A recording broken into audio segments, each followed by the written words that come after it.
দেশে আমাকে যেতেই হবে। সব বুঝেছি, সব বুঝেছি। আপনার আমাকে অসহ্য লাগছে, তাই আপনি বিদেশে যাচ্ছেন, তাই তো? তুমি আমায় ভুল বুঝছো। রাজ্য চালাতে অর্থের প্রয়োজন আছে। কেন এতদিন রাজ্য বুঝি চলছিল না? এতদিন যেভাবে চলছিল সেভাবেই চলবে। সময় পাল্টাচ্ছে। এখন শুধু সিংহাসনে বসে থাকলেই চলে না, দেশ বিদেশ ঘুরে দেখতে হবে কিভাবে রাজ্যের উন্নতি হয়, লাভ হয়, সেই নিয়ে নতুন করে ভাবতে হবে। তার মানে আপনি ঠিক করে নিয়েছেন আপনি যাবেন, তাই তো? হ্যাঁ, আর যতদিন আপনি না থাকবেন এখানে কি হবে ভেবে দেখেছেন মহারাজ? কে সামলাবে সব?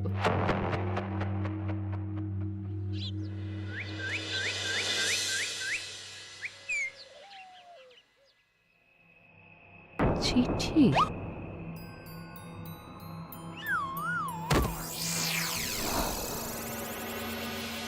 আমি অনেক ভেবে দেখলাম, আসলে এসব সিংহাসন, ক্ষমতা, প্রতিপত্তি অর্জন করা আর রক্ষা করার জটিলতার চেয়ে বাকি জীবনটা শান্তির সাথে বনে কাটিয়ে দেওয়াই ভালো। বলছি সবই তো বুঝলাম, কিন্তু এই শান্তিটা কে? মহারাজ সন্ন্যাসী হয়ে গেলেন আর এসব নিয়েও তুমি ভাড়ামি করছো গোপাল? ও মা গো, এবার কি হবে? চিন্তা করবেন না রানীমা, কৃষ্ণনগরকে আমি আমার বুক দিয়ে আগলে রাখবো। আপনার ছাতির মাপটা ঠিক মতো জানেন তো মন্ত্রী মশাই? মানে ওই গোটা কৃষ্ণনগরকে কি আপনি আপনার বুকের মধ্যে আগলে রাখতে পারবেন? গোপাল! মার্জনা করবেন মন্ত্রী মশাই। আমি বলছিলাম কি, ওইসব আগলে টাগলে রাখার আগে ওই ভালো করে খুঁজে দেখুন সব। মানে কি বলতে চাইছো কি তুমি? মহারাজকে খুঁজে বার করুন মন্ত্রী মশাই, লোক পাঠান। তিনি হয়তো এখনো বেশি দূর যেতে পারেননি। এটা কিন্তু ঠিক বলেছে গোপাল, তাকে একবার যদি খুঁজে পাই আমরা। আপনি চিন্তা করবেন না রানীমা, আমি এক্ষুনি লোক পাঠাচ্ছি। আর গোপাল, রানীমাকে বিশ্রাম নিতে দাও। যাও এখন, যত সব।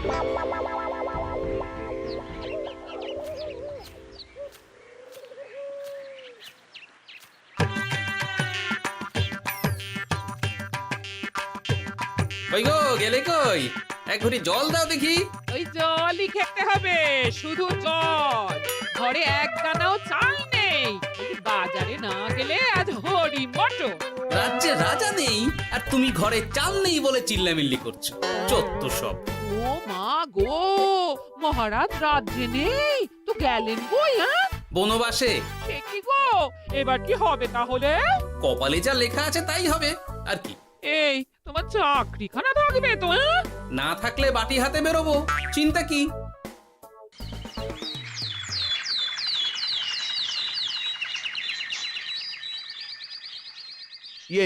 মহারাজ যখন নেই তখন আমি যখন এ রাজ্যের মহামন্ত্রী, তখন আমি এত মানে মানে করার কি আছে মন্ত্রী মশাই? মহারাজ নেই তো কি হয়েছে, রানীমা তো আছেন। আমরা তার কথা মতোই চলব। গোপাল একদম উচিত কথা বলেছে। হ্যাঁ হ্যাঁ, আমিও তো তাই বলছিলাম। মহারাজ যখন নেই তখন রানীমার নির্দেশ মতোই তো আমাদের সামলাতে হবে সব। কতদিন আর আগলাবে গোপাল? আজ নয় কাল এই শর্মাকেই বসতে হবে এই সিংহাসনে। যতদিন পারি ততদিন তো চেষ্টা করতেই হবে মন্ত্রী মশাই। আপনি যদি চলেন ডালে ডালে, আমি চলি পাতায় পাতায়। রাজা মশাই আছেন? আমি অনেক দূর থেকে আসছি।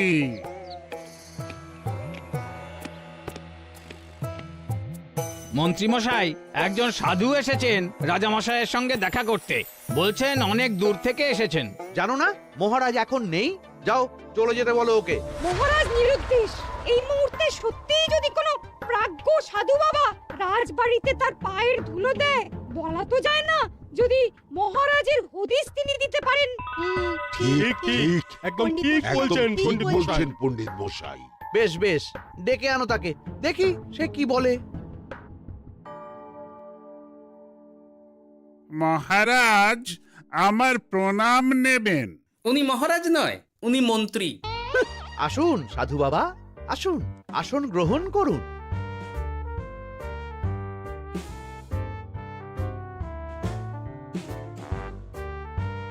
কি করলেন সাধু বাবা? এটা তো মহারাজের সিংহাসন। আপনার জন্য আমি অন্য আসনের ব্যবস্থা করে দিচ্ছি, আপনি বরং সেখানে বসুন। ওহ, রাজাই যখন নেই তখন তার সিংহাসনে বসতে ক্ষতি কি? আপনি কি করে জানলেন মহারাজ নেই? বুঝলে না, সাধু বাবা যে অন্তর্যামী গোপাল। এবার কি হবে? উনি যদি বলে দেন মহারাজ কোথায় আছেন, তাহলে তো আমার আর বাবা, পণ্ডিত মশাই আগেই ওরকম হামলে পড়বেন না। আচ্ছা, আপনি যদি অন্তর্যামী হন, বলুন তো আমাদের রাজা মশাই কোথায় গেছেন? জবর জটা কালো চুলে দেনামা অতীত বলেন। বুম! মহারাজ বনবাসে গেছেন। এটা যখন বলেছেন সাধু বাবা, তাহলে মহারাজ এখন কোথায় আছেন সেটাও নিশ্চয়ই আপনি বলে দিতে পারবেন। গোপাল, সব বিষয়ে নাক গলিও না তো তুমি।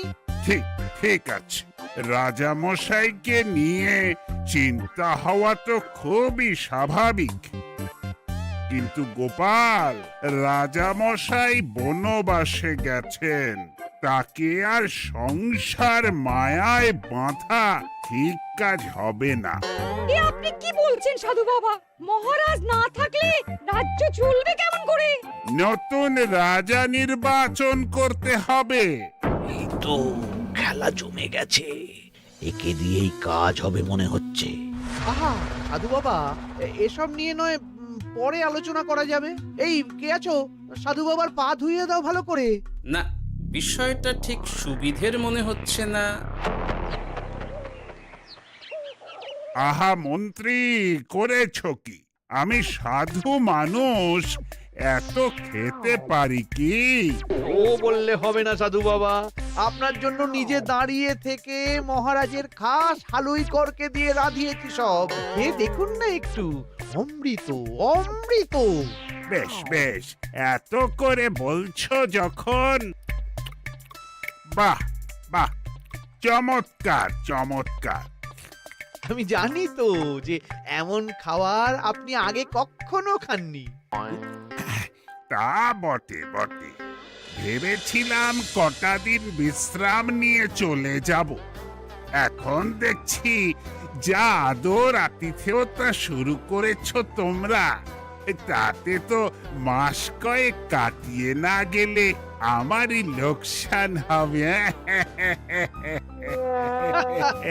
থাকুন না, থাকুন, যতদিন ইচ্ছা থাকুন।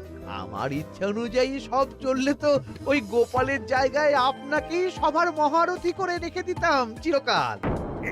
এসব কি বলছো মন্ত্রী? কেন, পরিকল্পনাটা মন্দ নাকি? আমি হব এই রাজ্যের নতুন রাজা, আর আপনি হবেন আমার রাজসভার প্রধান মহারথী। বটে, কাজটা খুব একটা কঠিন না।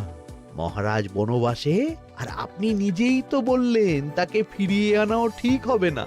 তাহলে তা বলেছি, কিন্তু বাকি অন্যান্য সভাসদেরা আছে, তারা তো। আরে ছাড়ুন তো ওদের কথা। আকাশে হাত ছড়িয়ে আর একবার মন্ত্র পড়ে নেবেন, বলবেন এই রাজ্যের রাজা হওয়ার ক্ষমতা একমাত্র আমার মধ্যেই আছে। ব্যাস, সবাই মানতে বাধ্য।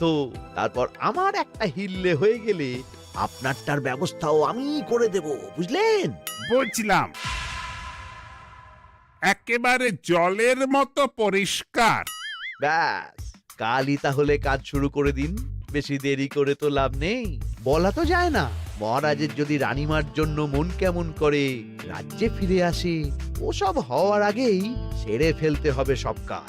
রাজা হওয়ার খুব তাড়া দেখছি তোমার মন্ত্রী। ওপরে ওঠার ইচ্ছা কার না থাকে বলুন তো সাধু বাবা? আর মাত্র কটা দিনের অপেক্ষা, ব্যাস, তারপরেই এই সিংহাসনের মালিক হব আমি। কৃষ্ণনগরের নতুন রাজা হব আমি। সমস্ত ধন দৌলত থাকবে আমার এই হাতের মুঠোয়। কি অত ভাবছেন মন্ত্রী মশাই একা একা? মানে কি ভাবছি তার কৈফিয়ত তো তোমায় দিতে হবে, হ্যাঁ? হিমা ছি ছি ছি, আপনি কেন কৈফিয়ত দেবেন?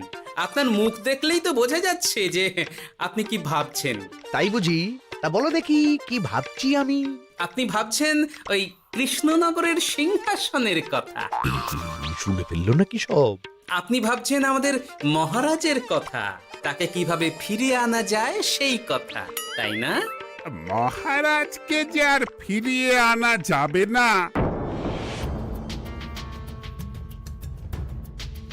সে কথা তো আগেই বলেছি।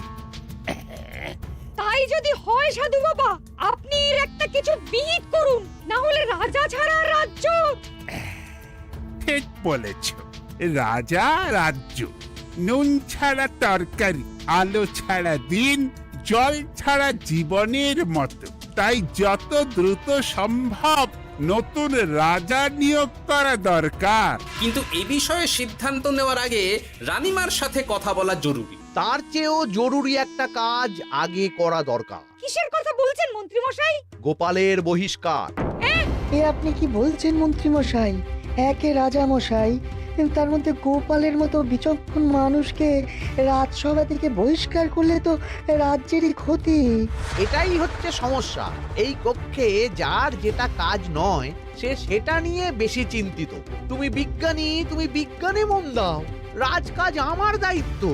তাহলে এরকম সিদ্ধান্ত নেওয়ার আগে সবার সাথে আলোচনা করা দরকার। কোনো দরকার নেই, আমি যা বলেছি তাই হবে। রাজ্যের ব্যয়ভার বাড়ছে, এই মুহূর্তে কোনো ভাঁড়কে অযথা বেতন দিয়ে পোষার কোনো মানে হয় না। তাই গোপালেরও কাল থেকে রাজসভায় আসার কোনো দরকার নেই। সবই আমি বুঝতে পারছি মন্ত্রী মশাই। বেশ, আপনি যখন বলছেন, এই আমার শেষ দিন রাজসভায়, চলি সবাই, ভালো থাকবেন।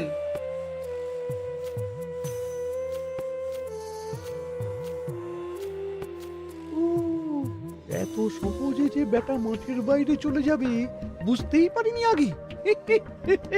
এবার আমার আর সিংহাসনের মাঝে নেই কোনো বাধা, নেই কোনো কাটা। তুমি চিন্তা করো না, আমি নিজে মন্ত্রীর সাথে কথা বলবো। না না রানীমা, সেসবের দরকার নেই। মহারাজ ছাড়া রাজবাড়ি শূন্য শূন্য লাগে, আমারও মন লাগছে না এখানে। বেশ, যা ভালো বোঝো তাই করো, তবে ডাকলে এসো কিন্তু। হ্যাঁ রানীমা, নিশ্চয়ই আসবো। এখন আমি চলি। যাক, এই কদিনে মাথাটা খেলানোর সময় পাওয়া যাবে একটু, না হলে কেমন যেন গুলিয়ে যাচ্ছে সব। কি যে বলো গোপাল দাদা, এই শেষ দুটো শাকের আটি নিয়েও দরদাম করবে তুমি? ওরে, আমি বেকার মানুষ, দরদাম না করে উপায় আছে আমার? হ্যাঁ শোনো শোনো শোনো, মহারাজ কৃষ্ণচন্দ্রের অবর্তমানে কৃষ্ণনগরে নতুন রাজা হিসেবে নির্বাচিত হবেন রাজ্যের মহামন্ত্রী। সেই শুভানুষ্ঠানে রাজবাড়িতে আমন্ত্রণ রইল। এসব কি হচ্ছে বলো তো গোপাল দাদা? ভিতরের খবর আছে নাকি কিছু? না গো ভাই, তুমিও যা জানো আমিও ততটুকুই জানি। ও গোপাল দাদা, ব্যাপার কি? এ সময় এখানে কি চাই? রানীমার জরুরি তলব, এখনই ওই রাজবাড়ি যেতে হবে তোমাকে। কিন্তু আমার যে বাজার হয়নি এখনো। আরে ওসব বাজার টাজার পরে হবে, তুমি এখন আমার সাথে চলো তো। মন্ত্রীকে আমি বিশ্বাস করেছিলাম, ও যে এইভাবে বিশ্বাসের সুযোগ নেবে আমি একদম বুঝতে পারিনি। আমাদের এক্ষুনি অন্যান্য সভাসদদের সাথে কথা বলা দরকার রানীমা। কারোর সাথে কথা বলার দরকার নেই রানীমা, আমি নিজেই চলে এসেছি আপনার সাথে কথা বলতে। এখানে কি জন্য এসেছো গোপাল? রানীমার কান ভাঙাতে? বাহ, আপনি সবার মাথা মুড়িয়ে সিংহাসন কবজা করতে পারেন, আর আমি রানীমাকে সেই সত্যি কথা জানাতে পারি না? চুপ! ভুলে যেও না, আমি কৃষ্ণনগরের হবু রাজা। মুখ সামলে কথা বলবে আমার সাথে। এসব কি হচ্ছে মন্ত্রী মশাই? রাজা মশাই নেই, সেই সুবাদে এ কি শুরু করেছেন আপনি? আমায় আপনি ভুল বুঝবেন না রানীমা, আমার হয়ে যা বলার সাধু বাবাই আপনাকে বুঝিয়ে বলবে সব। উনি আর কি বোঝাবেন? কতদিন এসেছেন উনি, কি জানেন এই রাজ্যের বিষয়ে? সাধনা মা, সবই সাধনা। সাধনার জোর থাকলে সবকিছুই জানা যায়। ভূত ভবিষ্যৎ অতীত সব। সেই জোর থেকেই বলছি মা, মন্ত্রীর কপালে আমি জ্যোতি দেখতে পাচ্ছি। মন্ত্রী যদি রাজ্যের রাজা হয়, এ রাজ্যের উন্নতি কেউ ঠেকিয়ে রাখতে পারবে না। আপনাদের একটা কথাও বিশ্বাস করি না আমি, এসব আপনাদের ষড়যন্ত্র। এ আপনি ভুল করছেন রানীমা। যা হোক, যে কথা আমি বলতে এসেছি, রাজা যখন আমি হচ্ছি তখন তো আমাকে এই প্রাসাদেই থাকতে হবে, ফলে আমার স্ত্রীকেও এখানে এসেই থাকতে হবে। সে তো আর একা থাকতে পারবে না। তাই আপনি যদি এই ঘরটা ছেড়ে দিতেন। কিন্তু মন্ত্রী মশাই, তুমি কি বলছো মন্ত্রী? এখানে না থাকলে রানীমা থাকবেন কোথায়? আর আমি তো এমন কোনো বিধান দিইনি যে রানীমাকে অন্যত্র পাঠাতে হবে। সবকিছুর জন্য তো আপনার বিধান দরকার নেই সাধু বাবা, এ আমার নিজের বিধান। আমি রাজা হব, আমার স্ত্রী রানী হবে, তারও তো অধিকার আছে রানীর মতো থাকার, রানীর মহলে থাকার। আপনার ব্যবস্থা আমি অন্যত্র করে দেব রানীমা, আপনি কিচ্ছু ভাববেন না। হাজার হোক আপনি আমাদের প্রাক্তন মহারাজের স্ত্রী বলে কথা। কি বলো গোপাল? আমার মনটা আসলে অনেক অনেক বড়, তোমরা খালি দেখতে পাও না সেটা। কাজটা কি আপনি ঠিক করলেন মন্ত্রী মশাই? শোনো গোপাল, আমাকে ঠিক ভুল বোঝাতে এসো না তুমি, বরং কাল সময় মতো চলে এসো। কৃষ্ণনগরের নতুন রাজার রাজ্যাভিষেকের জন্য মহাভোজের আয়োজন হবে। যতদিন পাচ্ছ খেয়ে নাও পেট ভরে।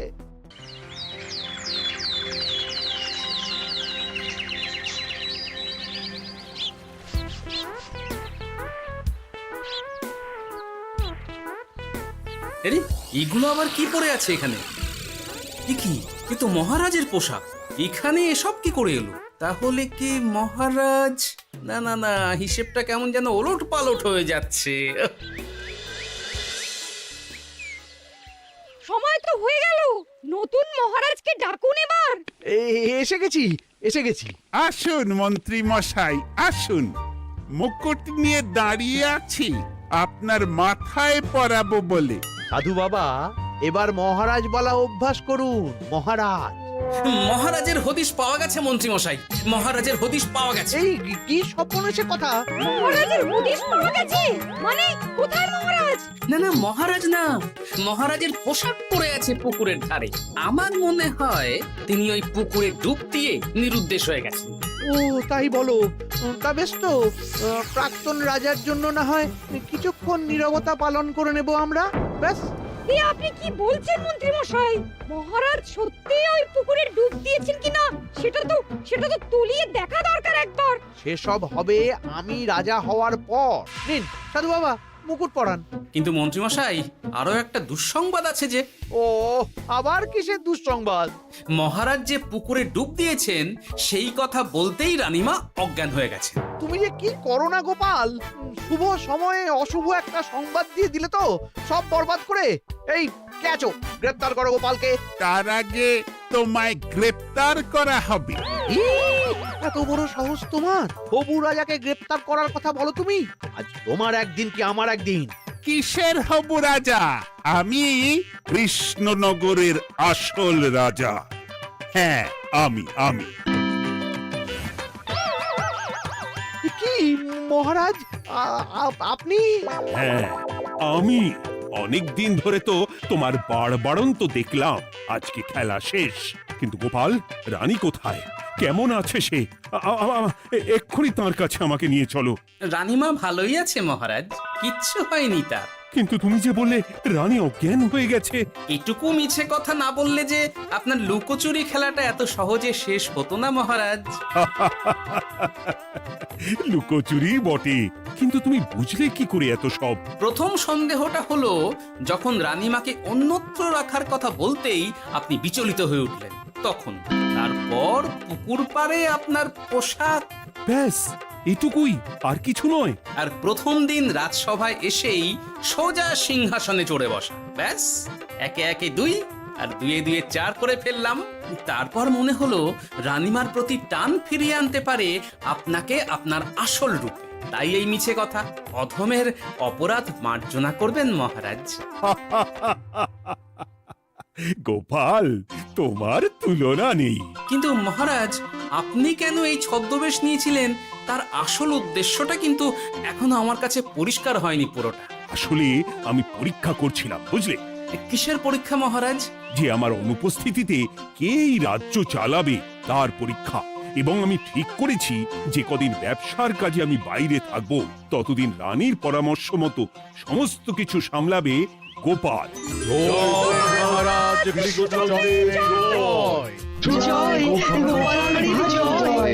আর আমি মহারাজ?